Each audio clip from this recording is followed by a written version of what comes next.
కర్ణాటక రాష్ట్రం చిక్కమంగళూరు జిల్లా నుంచి 10 కిలోమీటర్ల దూరంలో ఉన్న దట్టమైన అటవీ ప్రాంతంలో కమండల గణపతి ఆలయం ఉంది. ఈ ఆలయం 1000 సంవత్సరాల క్రితం నాటిదని చెబుతుంటారు. ఈ ఆలయ స్థల పురాణానికి వస్తే శని వక్రదృష్టి కారణంగా అనేక సమస్యలను ఎదుర్కొన్న పార్వతీదేవి ఈ ప్రాంతానికి వచ్చి తపస్సు చేయాలని భావించి శివుడి కంటే ముందుగా గణపతిని ప్రార్థించిందట. అప్పుడు బ్రహ్మచారి రూపంలో ఉన్న వినాయకుడు ఒక తీర్థాన్ని సృష్టించాడని పురాణ కథనం. ఇలా బ్రహ్మచారి రూపంలో కమండలం ధరించి కనిపించిన వినాయకుడు సృష్టించిన తీర్థాన్ని బ్రహ్మతీర్థమని, కమండలం ధరించి దర్శనమిచ్చిన గణపతిని కమండల గణపతి అనే పేరు వచ్చిందని స్థల పురాణం. ఇక్కడే పార్వతీదేవి తపస్సు చేసిన ప్రదేశం కూడా మనం దర్శనం చేసుకోవచ్చు.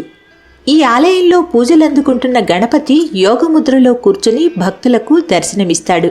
వర్షాకాలంలో పుష్కరంలో ఉండే నీరు స్వామివారి పాదాలు తాకుతుంది. ఈ సమయంలో స్వామివారిని దర్శించి ఆ నీటిని మహాతీర్థ ప్రసాదంగా తీసుకుంటారు భక్తులు. ఈ నీటిని సేవిస్తే సకల రోగాలు నయమవుతాయని భక్తులు నమ్ముతారు.